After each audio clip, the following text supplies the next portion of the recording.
শান্তির জন্য নোবেল পাওয়া মোহাম্মদ ইউনূস যেভাবে বাংলাদেশে অশান্তি ছড়িয়ে চলেছেন, যার ফলে উদ্বিগ্ন কিন্তু বাংলাদেশের সমস্ত স্তরের শান্তিপ্রিয় মানুষ। এবং যেভাবে মোহাম্মদ ইউনূস সরকার একদিকে যেমন জঙ্গিদের প্রশ্রয় দেওয়া, জঙ্গিদের মুক্ত করে দেওয়া, জঙ্গিদের প্রশ্রয় দেওয়ার কাজ শুরু করেছেন, পাশাপাশি হিন্দু নির্যাতন শুরু করেছেন। ফলে একদিকে যেমন পাশাপাশি এই যে জঙ্গি সহ বাংলাদেশের প্রাক্তন সেনা, বিভিন্ন জঙ্গি সহ নেতারা যেখানে চিকেন নেক দখলের কথা, কলকাতা দখলের কথা বলে বাজার গরম করার চেষ্টা করছেন, ঠিক সেইখানে দাঁড়িয়ে যখন একটা আশঙ্কা তৈরি হয়েছে যে ভারত সরকার যদি কড়া পদক্ষেপ নেয় তাহলে বিপদ বাড়বে, ঠিক সেইখানে দাঁড়িয়ে নিজের দেশের পরিস্থিতিটা বুঝতে পেরেই মুখ খুললেন বাংলাদেশের সেনা প্রধান আখতারুজ্জামান। কি বললেন তিনি, সব কিছু আলোচনা করবো আজকের এই ভিডিওতে। নমস্কার, আমি সত্যজিৎ পাল। মোহাম্মদ ইউনূস সরকারে বসার পর যেভাবে বাংলাদেশের সংখ্যালঘুদের উপর নির্যাতন চালাচ্ছিলেন, সংখ্যালঘুদের বাড়িঘর লুটপাট, ভাঙচুর, সম্পত্তি বাজেয়াপ্ত করা, সমস্ত কিছু করে চলেছেন। এবং সংখ্যালঘু যারা হিন্দু সরকারি চাকরি করতেন তাই সরকারি চাকরিতে থেকে বহিষ্কার করে দেওয়া, সমস্ত কিছু করে চলেছে নির্বিচারে। এবং আমরা জানি চিন্ময় কৃষ্ণপ্রভু তাও কিন্তু গ্রেপ্তার করে জেলে পুরে দিয়েছেন, এমনকি বিচার ব্যবস্থাও ভেঙে দিয়েছেন, এক কথা বলে তছনছ করে দিয়েছেন। সেইখানে দাঁড়িয়ে বিভিন্ন জঙ্গি সংগঠনের নেতা যারা বিভিন্ন নাশকতার সঙ্গে যুক্ত, সেই সব জঙ্গি সংগঠনের নেতাদের কিন্তু মুক্ত করে দিয়েছেন এই মোহাম্মদ ইউনূস সরকার। এবং যার ফলে পাশাপাশি ভারত বিরোধী একের পর এক মন্তব্য, কখনো বাংলাদেশের প্রাক্তন সেনাকর্তারা বলছেন 4 দিনের মধ্যে কলকাতা দখল করে নেব, আবার কোনো সমন্বয়করা বলছেন ভারতের সঙ্গে সম্পর্ক তারা চান না। এবং পাশাপাশি আমরা দেখেছি বাংলাদেশের বিভিন্ন স্তরের জঙ্গি নেতারা কেউ চিকেন নেক দখলের কথা বলছেন, কেউ ভারতকে অশান্ত করার চেষ্টা করছেন। সুতরাং পরিকল্পনা একদিকে স্পষ্ট। এইখানে দাঁড়িয়ে জঙ্গি কার্যকলাপ যেভাবে বাড়ছে বাংলাদেশে, এবং আমরা জানি প্রচুর রোহিঙ্গা বাংলাদেশে রয়েছে যারা মায়ানমার থেকে এসে বাংলাদেশে বসবাস করছেন, সুতরাং সেই রোহিঙ্গাও কিন্তু বাড়ছে। ফলে এই পরিস্থিতিতে দাঁড়িয়ে বাংলাদেশ যেভাবে ভারত বিরোধী পদক্ষেপ নিয়ে চলেছে, তাহলে ভারত হয়তো খুব শীঘ্রই কড়া পদক্ষেপের পথে হাঁটতে পারে। আর ভারত সরকার যদি কড়া পদক্ষেপের পরে হাঁটে, তাহলে যে বাংলাদেশের সেনাবাহিনী কিছু করার থাকবে না তা খুব ভালো করে জানেন বাংলাদেশের সেনাপ্রধান। আর সেই কারণে এই যে প্রাক্তন সেনা হোক বা যে সমন্বয়ক যারা রয়েছেন, যারা ভারত বিরোধী মন্তব্য করে চলেছেন, সুতরাং যদি যুদ্ধ বাঁধে তার লড়াইটা তো বাংলাদেশের সেনাকেই তো সামনে করতে হবে।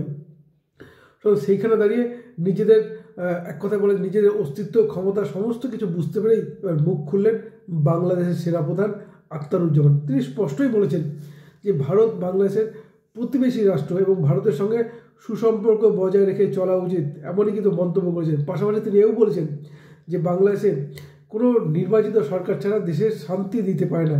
অর্থাৎ তার বক্তব্য স্পষ্ট যে মোহাম্মদ ইউনূস যিনি উড়ে এসে জুড়ে বসেছেন, বাংলাদেশের উপদেষ্টা হয়ে বসেছেন এবং যেভাবে গোটা বাংলাদেশকে অশান্ত করে তুলেছেন, জঙ্গিদের অবাধ করে দিয়েছেন, সুতরাং এইখানে বাংলাদেশের বিপদটা বুঝতে পারছেন আর সেনাপ্রধান, যার ফলে কিন্তু তিনি এই মন্তব্যটা করেছেন যে শান্তি শৃঙ্খলা ফিরিয়ে আনতে বা আইনে শাসন প্রতিষ্ঠা করতে প্রয়োজন জনগণের দ্বারা নির্বাচিত সরকার। সুতরাং আগামী দিনের নির্বাচনের দাবিটাও কিন্তু এর মাধ্যমে তুলে দিলেন এই সেনাপ্রধান আখতারুজ্জামান। এর প্রশ্ন হচ্ছে মোহাম্মদ ইউনূস যিনি নোবেলের শান্তির জন্য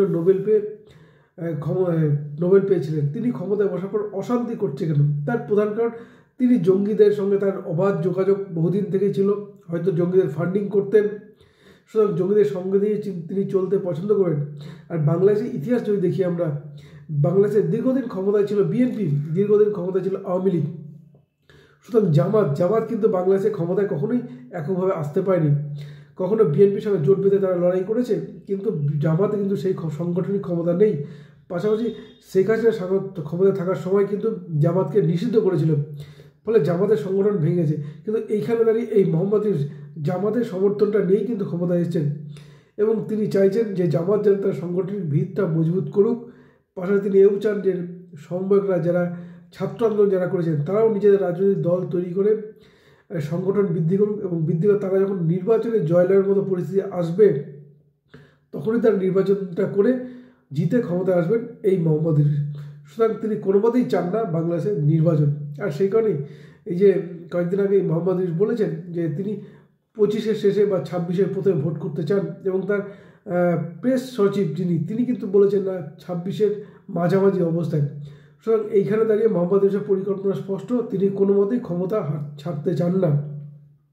এবং জামাত, তাদেরও ক্ষমতা নিয়ে খুব একটা মাথা ব্যথা নেই, কারণ তারা ক্ষমতা এককভাবে ফিরতে পারবেন। তারা চাইছেন ভয় দেখিয়ে, লুটপাট করে, জবরদখল করে নিজেদের সংগঠন বৃদ্ধি করতে।